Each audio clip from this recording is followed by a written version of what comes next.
Welcome to Anime Archaeologist. Today, I'll be reviewing episode 9 of Shikimori-san because tomboys are known for being based. So, what did happen in here? Basically, we see more of Shu's relationship with Michon, and we see more of Kamiya. Episode-wise, it's a good exploration behind some of the secondary characters. As to why, I'll explain it here. Warning! I see spoilers in your future. The episode starts with Shu learning from Kyo that Yu is sick and cannot make it to school. But alas, he already knows. Michon be jealous again. Shu asks why is Michon jealous of him hanging out with Yu, but Kyo says something else. We're taken to a flashback where Michon praises Shu for being good friends with Yu. Wait, something is sus here. After school, Michon and Shu decided to go to Yu's house and Yui follows them. Shu and Michon then stop by a grocery store for some throat drops.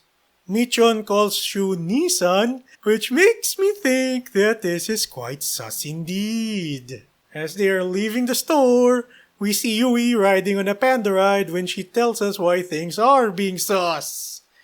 That Michon has an older brother and that she unconsciously conflates Shu with Fuji.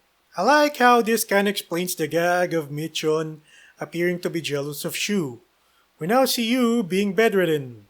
A few days later, we see Kyo and Michon at the mall. Michon had gotten a text that Yu will be back and she's happy over it.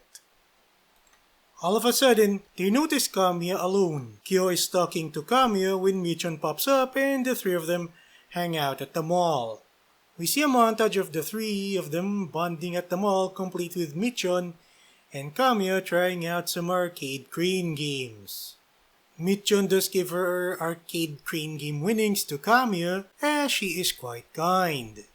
One day I'll make a video on Michon's femininity, but now is not the time for it.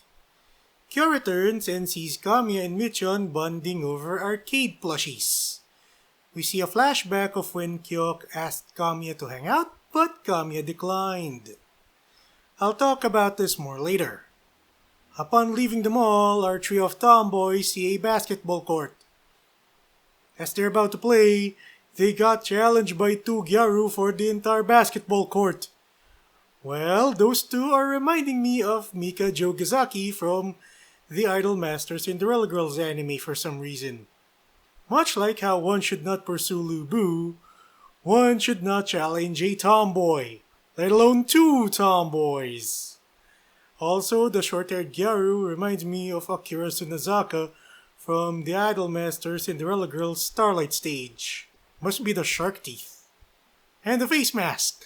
We get a montage of the game and this really feels like that basketball match from Pretty Guardian Sailor Moon.